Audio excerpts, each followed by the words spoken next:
नमस्कार श्रोते हो, रेडिओ जयंतच्या आनंदी कट्ट्यावर मी अनुराधा आपणा सर्वांचं मनपूर्वक स्वागत करते. श्रोते हो, पुण्य नेमकं कशात असतं? आता हा प्रश्न विचारल्यानंतर बऱ्याच जणांच्या मनात प्रश्नाची उत्तरं तयार होतील.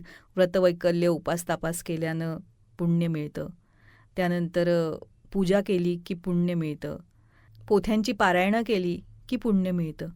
अर्थात हे पुण्य कमवण्याचे आणि त्याचबरोबर स्वतःच्या मनाला संयमी ठेवण्याचे उपाय आहेच. आणि त्यातून आपण संयमित वागणं हे खरोखरच देवाला आवडणारच असतं, त्याच्यामुळे पुण्यसंचय हा होतोच. पण या सगळ्या मार्गांबरोबरच एक फार महत्त्वाचा पुण्यसंचयाचा मार्ग आहे, जो आपल्याला लगेचच समाधान देणारा असतो, तो म्हणजे परोपकार. अशाच आशयाचा एक प्रसंग स्वामी सुनील यांनी आपल्याशी शेअर केला आहे. आजच्या नंदीकट्ट्यावरून तो तुम्हा सगळ्यांशी आवर्जून शेअर करते. माझ्या शेजारी एक कुटुंब होतं. पती सुतारकाम करायचे आणि त्यांची पत्नी शेतावर किंवा किरकोळ घरच्या भाजीच्या मळ्यामध्ये काम करायची. घरात आजीबाई होत्या, त्या दिवसभर घरीच होत्या. मग धान्य निवडणं, साफसफाई करणं, दळण आणणं, क्वचित मळ्यातली भाजी विकायला जाणं, ही कामं त्या करायच्या. रोज मुलगा कामावर जायला निघताना आजीबाई त्याला 2 शिदोऱ्या द्यायच्या आणि शिदोऱ्या देताना त्या सांगायच्या, हे बघ, एक शिदोरी पुण्याची आहे आणि दुसरी मातीमोल आहे.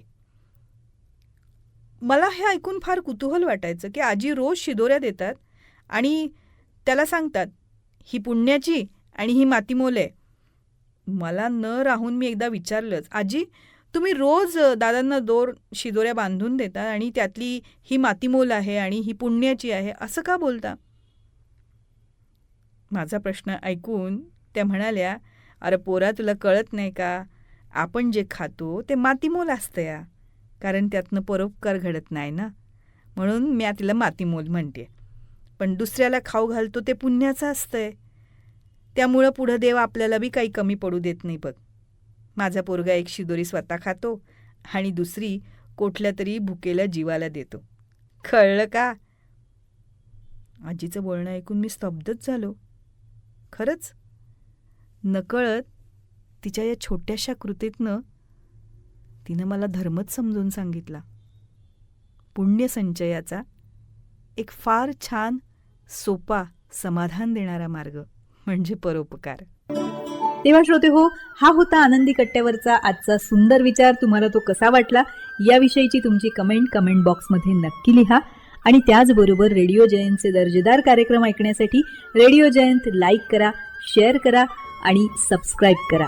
रेडिओ जयंतचं सबस्क्रिप्शन फ्री आहे. आणि त्याचबरोबर नोटिफिकेशनसाठी बेल आयकॉनवर क्लिक करायला सुद्धा विसरू नका.